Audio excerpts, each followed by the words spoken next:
Amazon private label. हम कोई भी बिज़नेस करते हैं फ़िज़िकल हो या ऑनलाइन हो, बहुत सारे बिज़नेस करने में के बाद हमें पता चलता है कि ये भी इसके लिए कॉस्ट हो सकती थी या ऐड हो सकती थी। जो लोग तो फिजिबिलिटी, प्रोबेबिलिटीज़ पहले बना लेते हैं, उनके सक्सेस के चांसेस भी बढ़ जाते हैं और उनको उसको मैनेज करना, अरेंज करना बहुत ही आसान हो जाता है। तो जैसा कि पहले मैंने बताया कि हम अमेज़न प्राइवेट लेबल के सारे फैक्ट एंड फिगर्स, कॉस्ट और सब कुछ जो है पहले ही डिस्कस कर लेंगे। पहले ही उस प्रोडक्ट का सारा डाटा एनालिसिस कर लेंगे, जिसके अंदर ये है कि आने वाली कल के अंदर हमें कम से कम मतलब फेलियर के चांसेस होंगे। और अक्सर हम वीडियोज़ देखते हैं कि वीडियोज़ के अंदर दिखाया जा रहा होता है हमें कि हमारी 1 दिन की $30,000-40,000 सेल है और 1 मंथ की हमारी $1,000,000 सेल है। ठीक है, वो सेल्स कर रहे हैं या वो एडिट कर रहे हैं, जो भी कर रहे हैं, तो उसके अंदर हमें बहुत सारी कॉस्ट जो आने वाली मैं आपको अभी बताऊँगा कि ये सारी हिडन कॉस्ट उसके अंदर शामिल होती है, जो आपको पता लगने के बाद अब आपको आइडिया हो जाएगा कि ये सब कुछ अमेज़न हमसे चार्ज करता है और क्यों करता है। अब सबसे पहली कॉस्ट जो अमेज़न पर मंथ हमसे चार्ज करता है वो है मंथली चार्जेज़ ऑफ उसकी वेबसाइट यूज़ करने का या अकाउंट बना के हमें वो प्रिविलेज देता है कि आप अनलिमिटेड लिस्टिंग कर लें, कस्टमर अप्रोच कर लें, जो कि हमने प्रीवियस वीडियो में सुना।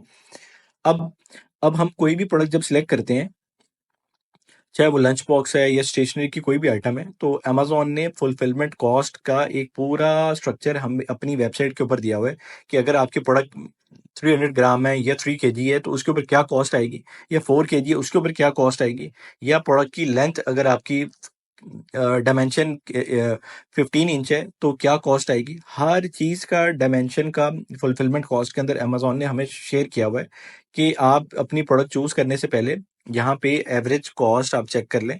और भी बहुत सारे टूल्स हैं जिससे हम चेक कर लेते हैं कि पर यूनिट के ऊपर हमें फुलफिलमेंट बाय अमेज़न की कॉस्ट क्या आती है। फुलफिलमेंट बाय अमेज़न क्या होता है, ये भी मैं आपको बता चुका। वो ये है कि अमेज़न एक प्रोडक्ट को पिक करता है, पैक करता है और कस्टमर तक डिलीवरी देता है और उसके रिटर्न्स मैनेज करता है, और जो भी मसले-मसाइल अमेज़न खुद उसको मैनेज कर रहा होता है, उसके बदले में एफबीए कॉस्ट लेता है, हमसे चार्ज करता है। अब सेकंड फीस जो हमसे अमेज़न चार्ज करता है वो है रेफरल। ठीक है, एफपीए फीस सपोज हमें $4 पड़ी एक प्रोडक्ट के ऊपर या $10 पड़ी। अब रेफरल फीस, अब हमारी कोई भी प्राइस है, सपोज हमारी $100 प्राइस है, तो 15% अमेज़न हमसे चार्ज करेगा, उसका $15 हमसे चार्ज करेगा। अगर $10 है तो $1.5 चार्ज करेगा। तो अमेज़न ने हमसे 15% रेफरल चार्ज करना है। कुछ कुछ कैटेगरीज़ के अंदर, ब्यूटी कैटेगरी के अंदर या दूसरी कैटेगरीज़ के अंदर अमेज़न का चार्ज 10% से भी बिलो है। लेकिन ये अमेज़न रेफरल हमसे लाज़मी चार्ज करता है। अब ये 2 चार्जेज़ हो गए जो एक प्रोडक्ट के ऊपर पड़ते हैं। और तीसरी प्रोडक्ट का एक जो मेन कॉस्ट होती है जिसके ऊपर हम सप्लायर से बनाते हैं, कि सप्लायर हमें सपोज़ $1 के अंदर या $3 के अंदर एक प्रोडक्ट को हमें मैन्युफैक्चर करके देता है।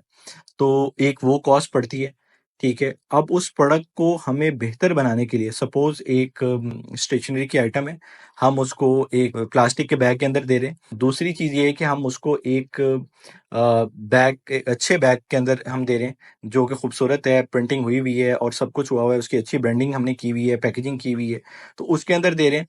तो ये सब कॉस्ट अमेज़न की इस प्रोडक्ट की कॉस्ट के अंदर शामिल होती हैं। अब प्रोडक्ट तो एक बन गई, प्रोडक्ट बनने के बाद अब हमें एक मैसेज आ जाता है सप्लायर का कि आपकी प्रोडक्ट रेडी है। प्रोडक्ट रेडी के बाद हमने उसको शिप भी करना होता है, जो कि अमेज़न वेयरहाउस में जाती है। सबसे पहले उसको हमारा इसको शिपिंग कॉस्ट कहते हैं। हमारे से फ्रेट फॉरवर्डर हमारे या सप्लायर के वेयरहाउस से उस प्रोडक्ट को पिक करता है, एक उसकी कॉस्ट आती है। और उसके बाद वो फ्रेट फॉरवर्डर अमेज़न को इस प्रोडक्ट को शिप कर देता है। ये सब फ्रेट कॉस्ट के अंदर आती है। इसमें और छोटे-छोटे चार्जेज़ भी आते हैं, वो हैं लेबल्स के चार्जेज़ होते हैं, जो एक स्टिकर लगाता है यूनिक, जो हमारे स्टिकर लगे होते हैं जो हम वेबसाइट से बाय करते हैं। और मतलब ये छोटे-छोटे एक्सपेंसेस आते हैं, जिसके शिपिंग कॉस्ट के अंदर हम जो कवर करेंगे। फिर इस प्रोडक्ट को रिसीव करने से पहले जो हम प्रोडक्ट को ये चेक करते हैं कि हमने जो ऑर्डर दिया, सपोज़ हमने जो स्टेशनरी ऑर्डर दी या कोई भी प्रोडक्ट, हमने लंच बॉक्स हमने ऑर्डर दिया, तो आया कि जो हमने उसको ऑर्डर दिया था या जो हमने उसको एग्रीमेंट में कहा था, वो उसके मुताबिक भी बना हुआ है कि नहीं बना हुआ। उसके थ्रू हम एक इंस्पेक्शन करवाते हैं, जो कि वो हमें इंस्पेक्टर जो है हमारे मुताबिक उसको कन्फर्म करता है। कन्फर्म करने के बाद बताता है कि जो आपने मुझे डाटा दिया, उसके मुताबिक ये प्रोडक्ट बिल्कुल ओके है और इसके अंदर कोई मसले-मसाइल नहीं है, या कोई स्टिकर वाली प्रोडक्ट है वो बिल्कुल सही चिपक रही है। तो ये एक इंस्पेक्शन कॉस्ट भी इसके अंदर शामिल होती है। अब हमारी प्रोडक्ट शिप करने के बाद अमेज़न वेयरहाउस के अंदर, अब यूरोपियन में तो ये तो मिसाल के तौर के ऊपर, या फ्रांस की मार्केट में, जर्मन मार्केट के अंदर फ्रेट फॉरवर्डर हमारी इन्वेंटरी को भेज देता है। तो वहाँ पे बेचने के बाद इन यूरोपियन मार्केट्स के अंदर हमें 20% वैट पड़ता है, ठीक है? और अगर हम यूरोपियन के यूके नेशनल हैं, तो हमें चार्ज उसके मतलब थ्रेशोल्ड अमेज़न दे देता है। और यूएस के अंदर हमें ऐसा वैसा टैक्स नहीं पड़ता, लेकिन दूसरी तरह के टैक्स पड़ते हैं। ये सब कुछ हम डिस्कस करेंगे, और ये सारे टैक्स इसके अंदर पड़ते हैं एक प्रोडक्ट कॉस्ट के ऊपर। अब अगर अभी तो अमेज़न के ऊपर जो भी इन्वेंटरीज़ हम भेज रहे हैं, जो हमारी प्रोडक्ट रेडी होती है सप्लायर के पास, वो सारी की सारी अमेज़न के पास भेज रहे हैं।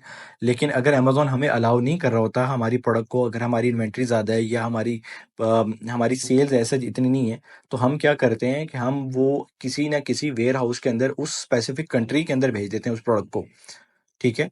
और वो उस वेयरहाउस के अंदर जाती है, उस वेयरहाउस की भी मंथली कॉस्ट हमें ऐड होना शुरू हो जाती है, ठीक है?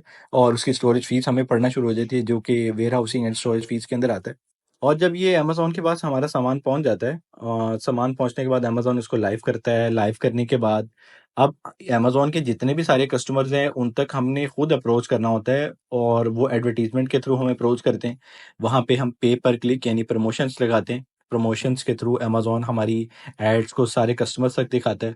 उसकी एक अच्छी खासी कॉस्ट पड़ती है, कभी 50% पड़ती है, कभी 30% पड़ती है टेकॉस, कभी हमें 20% पड़ती है। यानी प्रोडक्ट टू प्रोडक्ट बहुत सारे इसके अंदर सर्कमस्टांसेस और फैक्टर्स मैटर करते हैं, जिसके अंदर ये एक एवरेज हमें एडवर्टाइजमेंट कॉस्ट को कैसे निकालते हैं, ये पढ़ते हैं। तो ये सारे का सारा इसके अंदर इसकी कॉस्ट थी। उसके बावजूद भी हम ज़रूर, जैसे मैंने आपको बताया कि हम $7,000 के अंदर लॉन्च को टेस्ट करने के बाद हम कैसे $3,000 मिनिमम जो हमारा गोल है कि हम कैसे पहुंचेंगे, और इसके ऊपर ज़्यादा भी जा सकते हैं। ये तो सिर्फ आपको चंद स्क्रीनशॉट दिखाए हुए हैं कि ये मिनिमम रेंज के, इससे ज़्यादा वाले भी हैं। तो कैसे हम पहुंचेंगे, किस तरह हम एनालिसिस करेंगे, सारे का सारा स्ट्रक्चर जो है वो आने वाली वीडियोस के अंदर अवेलेबल होगा। तो still then stay tuned. Thank you very much.